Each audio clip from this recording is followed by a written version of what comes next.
तीनों भाई अब गांव के केंद्र में पहुंचे। वहां एक विशाल बरगद का पेड़ था, जिसकी जड़ें जमीन के अंदर गुफाओं तक फैली हुई थीं।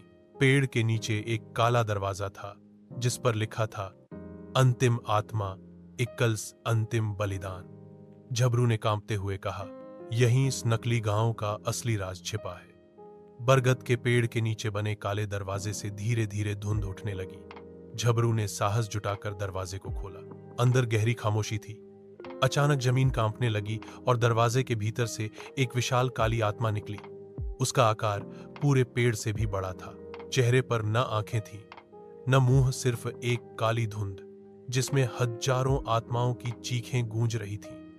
वो गरजती आवाज में बोली, तुम सोचते हो कि तुमने इन आत्माओं को मुक्त कर दिया?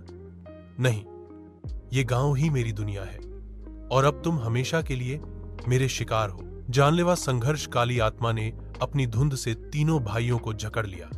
चीकू घबराकर चीख पड़ा, भैया, ये हमें निगल जाएगी।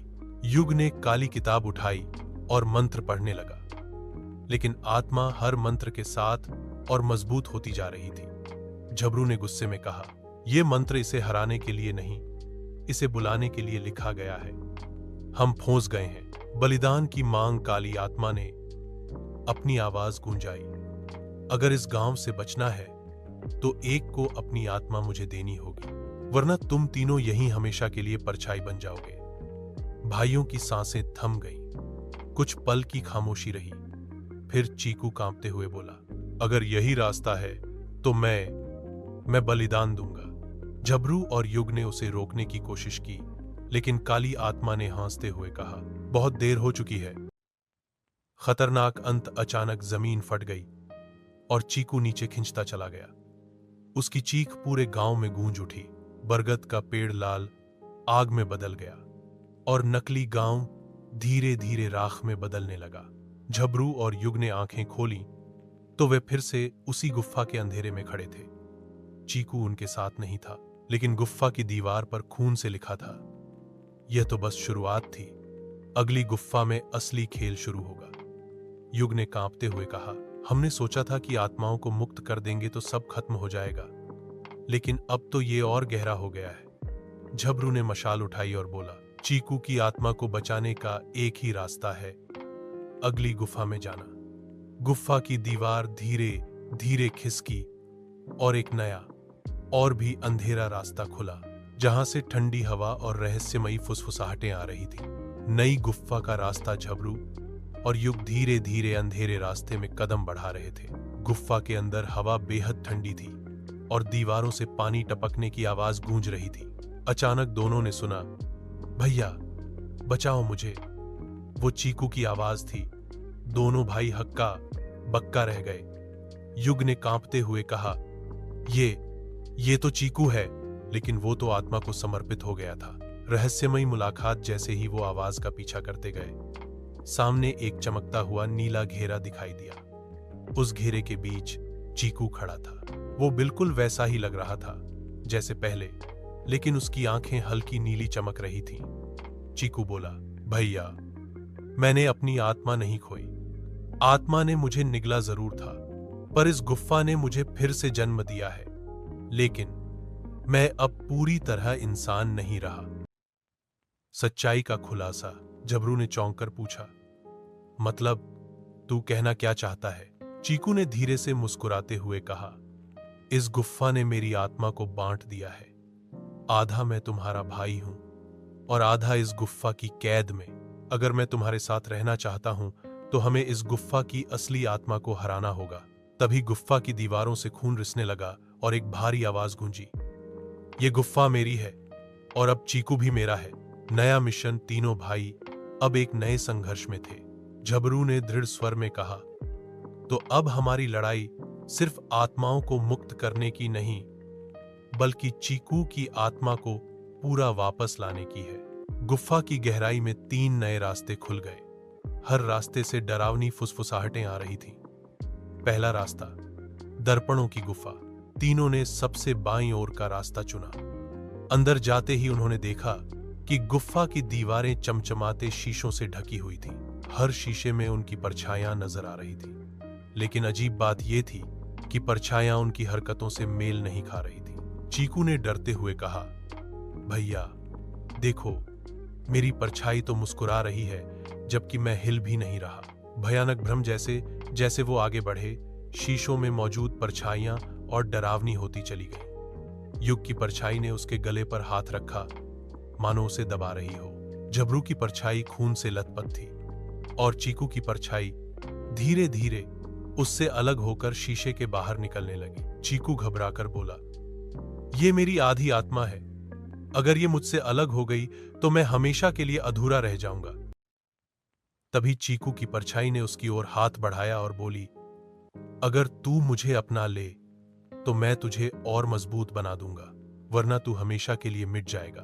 पहला रहस्य। चीकू कांपते हुए बोला, भैया मुझे क्या करना चाहिए?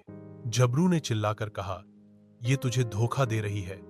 अगर तू इसे स्वीकार कर लेगा तो तेरी असली आत्मा हमेशा के लिए कैद हो जाएगी। चीकू ने हिम्मत जुटाई और अपनी परछाई पर छलांग लगा दी। एक पल के लिए पूरी गुफा अंधेरे में डूब गई और फिर अचानक एक तेज नीली रोशनी फैली। चीकू के शरीर में एक ताकत का संचार हुआ। उसकी आंखों की नीली चमक कम हो गई, मानो उसकी आत्मा का पहला हिस्सा वापस लौट आया हो। अगले रास्ते का संकेत। गुफा का दरवाजा हिलने लगा और एक नया रास्ता खुल गया। उस रास्ते से ठंडी हवा आई जिसमें बच्चों की करुण चीखें सुनाई दे रही थी। युग ने गहरी सांस ली और बोला, पहला हिस्सा हमने पा लिया। अब बाकी दो हिस्से और बाकी आत्माएं हमारा इंतजार कर रही हैं। दूसरा रास्ता, खून की नदी। पहले रास्ते से निकलकर तीनों भाई दूसरे दरवाजे में दाखिल हुए। अंदर पहुंचते ही उन्हें एक चौड़ी नदी दिखाई दी जो लाल रंग से चमक रही थी। युग ने मशाल आगे की और कहा, ये पानी नहीं है, ये तो खून है। नदी की लहरों में बच्चों की चीखें गूंज रही थीं। झबरू ने कांपते हुए कहा, यही जगह है जहां चीकू की आत्मा का दूसरा हिस्सा छिपा है। नाव वाला अजनबी। अचानक नदी के बीच में एक टूटी फूटी नाव दिखाई दी। उस नाव पर एक बूढ़ा आदमी बैठा था जिसकी आंखें खाली थीं और शरीर आधा कंकाल सा दिख रहा था। उसने भारी आवाज में कहा, अगर आत्मा पाना चाहते हो तो नदी पार करनी होगी, पर ध्यान रखना, इस नदी में हर बूंद एक आत्मा का श्राप है। एक गलती और तुम में से कोई इस खून में हमेशा के लिए डूब जाएगा। खतरनाक सफर। तीनों भाई नाव पर चढ़े। जैसे ही नाव आगे बढ़ी, खून से भरी लहरें उछल उछल कर उन पर गिरने लगी। हर लहर में बच्चों की हाथ जैसी आकृतियां थीं जो उन्हें पकड़ने की कोशिश कर रही थीं। अचानक एक हाथ ने चीकू का पैर पकड़ लिया और उसे नदी में खींचने लगा। चीकू चीख पड़ा, भैया मुझे बचाओ। झबरू ने उसका हाथ पकड़ा, लेकिन तभी बूढ़ा नाव वाला बोला, छोड़ दो, ये नदी उसी की आत्मा को लौटाएगी, पर शायद उसके बदले में किसी और को ले जाएगी। असली मोड़। चीकू का चेहरा डर से सफेद हो गया, लेकिन तभी नदी अचानक शांत हो गई और पानी खून के बीच से एक नीला प्रकाश निकला। उस नीले प्रकाश में चीकू की परछाई दिखाई दी जो धीरे धीरे उसकी ओर तैरकर आने लगी। लेकिन हैरानी की बात यह थी कि इस बार दो परछाइयां थीं। एक परछाई मासूम और साफ लग रही थी और दूसरी शैतानी हंसी हंस रही थी। युग घबराकर बोला, भैया कौन सी असली है? अगर हमने गलत चुन लिया तो चीकू हमेशा के लिए खो जाएगा। निर्णायक पल। झबरू ने किताब खोली, पर उसमें सिर्फ ये लिखा था, दूसरी आत्मा वही है जो बलिदान दे। चीकू की दोनों परछाइयां एक साथ बोली, मैं असली हूं, मुझे चुनो। झबरू और युग एक दूसरे को देखने लगे। उनकी आंखों में डर और शक था। और तभी नाव जोर से हिलने लगी, मानो नदी चाहती हो कि वो गलती करे। परछाइयों की सच्चाई। नदी के बीच में दोनों परछाइयां चीकू की तरह दिख रही थीं। एक मासूम सी रोती हुई और दूसरी शैतानी हंसी हंसती हुई। युग ने कांपते हुए कहा, भैया ये तो जाल है। अगर हमने गलत परछाई पकड़ ली तो चीकू का असली हिस्सा खो जाएगा। झबरू ने किताब पलटी और अचानक उसमें लिखा हुआ देखा, असली आत्मा दर्द सहन करेगी, नकली आत्मा धोखा देगी। परीक्षा की घड़ी। झबरू ने दोनों परछाइयों को जोर से पुकारा, अगर तुम असली चीकू हो तो हमें साबित करो। मासूम परछाई रोने लगी और बोली, भैया मुझे डर लग रहा है, मुझे बचा लो। जबकि शैतानी परछाई ने खुद अपना सीना चीर दिया। उससे खून बहने लगा, पर वह मुस्कुराती रही और बोली, मैं दर्द सह सकती हूं क्योंकि मैं असली हूं।